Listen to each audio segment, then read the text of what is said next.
Hi everyone, welcome to నైన్కాస్ kitchen. Today recipe mutton curry. ఈజీగా ఇంట్లోనే మటన్ కర్రీ ఎలా ప్రిపేర్ చేయాలో ఈరోజు మీకు చూపించబోతున్నాను. ఈ ప్రాసెస్లో కొత్త వారు కూడా ఈజీ అండ్ టేస్టీగా మటన్ కర్రీ ప్రిపేర్ చేయొచ్చు. ఈ మటన్ కర్రీ వైట్ రైస్లోకి, చపాతీలోకి, పుల్కాలోకి ఈ మటన్ కర్రీ చాలా బాగుంటుంది. ఈ మటన్ కర్రీ ప్రాసెస్ చూద్దాం. 500 గ్రామ్స్ మటన్ తీసుకుని నీట్గా 2 టైమ్స్ వాష్ చేసుకోవాలి. ఇలా వాష్ చేసుకున్న దాంట్లోకి పసుపు, ఉప్పు వేసి ఇంకొక 2 టైమ్స్ నీట్గా వాష్ చేసుకుని వేరొక బౌల్లోకి తీసుకోవాలి. ఇందులోకి 1 టేబుల్ స్పూన్ అల్లం వెల్లుల్లి paste, 1/2 tablespoon salt, 1/2 tablespoon పసుపు, అరకప్పు పెరుగు వేసి పెరుగు, అల్లం వెల్లుల్లి పేస్ట్ మటన్కి పట్టేటట్టు ఒక 2 మినిట్స్ బాగా మిక్స్ చేసుకోవాలి. దీన్ని 2 అవర్స్ ఫ్రిడ్జ్లో పెట్టుకుంటున్నాను. మీకు టైం కనుక ఉంటే 4 అవర్స్ ఫ్రిడ్జ్లో పెట్టుకోవచ్చు.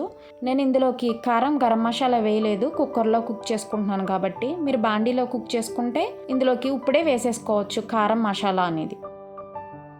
స్టవ్ ఆన్ చేసి కుక్కర్ బాండి పెట్టి 4 స్పూన్స్ ఆయిల్ వేసి ఆయిల్ హీట్ అయ్యాక చిన్న చిన్న ముక్కల కింద కట్ చేసుకున్న ఆనియన్స్ని 1 కప్పు ఇందులోకి వేసుకోవాలి.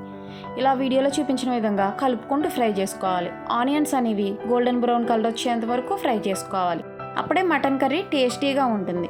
ఇలా గోల్డెన్ బ్రౌన్ కలర్ వచ్చాక ఒక మీడియం సైజ్ టమాటాని తీసుకుని చిన్న చిన్న ముక్కల కింద కట్ చేసుకుని ఇందులోకి వేసుకోవాలి.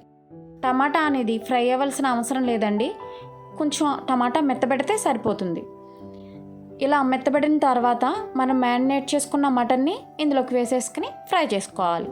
ఇలా వేసిన మటన్ని ఒక 2 టైమ్స్ కలుపుకుని ఫ్లేమ్ని మీడియం ఫ్లేమ్లో పెట్టుకుని ఒక 10 మినిట్స్ కుక్ చేసుకుంటే సరిపోతుంది. అప్పుడు మటన్ నుంచి వాటర్ రిలీజ్ అవుతుంది.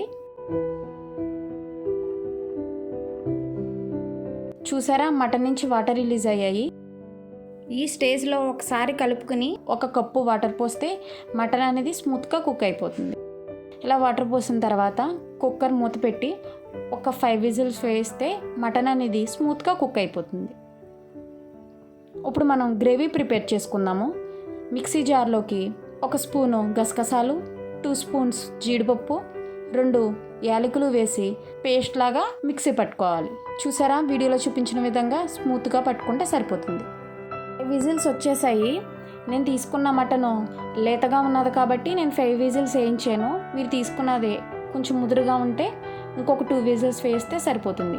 ప్రెషర్ పోయేంత వరకు మూత ఉంచుకుని ఇప్పుడు మూత ఓపెన్ చేస్తే చూసారా, మటన్ చాలా స్మూత్గా కుక్ అయిపోయింది. ఈ స్టేజ్లోనే కారం వేస్తే అప్పుడే మటన్ కర్రీ టేస్ట్ అనేది బాగుంటుంది.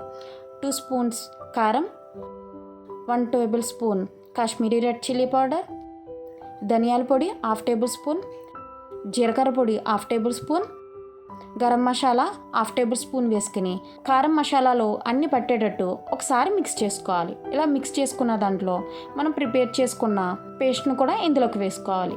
జీడిపప్పు పేస్ట్ వేయడం వల్ల మటన్ కర్రీ చాలా టేస్టీగా రెడీ అవుతుంది. ఒకసారి మీరు జీడిపప్పు పేస్ట్ వేసి ట్రై చేయండి, మీకు కర్రీ చాలా నచ్చుతుంది. ఈ స్టేజ్లో కలుపుకుంటూ కుక్ చేసుకోవాలి. అప్పుడే మటన్ కర్రీ టేస్టీగా ఉంటుంది. మనం జీడిపప్పు పేస్ట్ వేసాం కాబట్టి కలుపుకోకపోతే అడుగు అనేది పట్టేస్తుంది, టేస్ట్ కూడా ఉండదు. ఒక 5 మినిట్స్ కుక్ చేసుకుంటే మన మటన్ కర్రీ రెడీ అయిపోతుంది. మన మటన్ కర్రీ రెడీ అయిపోయిందండి. ఇప్పుడు కొత్తిమీర వేసుకుని గార్నిష్ చేసుకోవడమే. అంతే, easy and tasty and mutton curry ready చేసుకోవచ్చు. ఈ వీడియో కనుక నచ్చినట్లయితే లైక్ చేయండి, షేర్ చేయండి, సబ్స్క్రైబ్ చేయండి.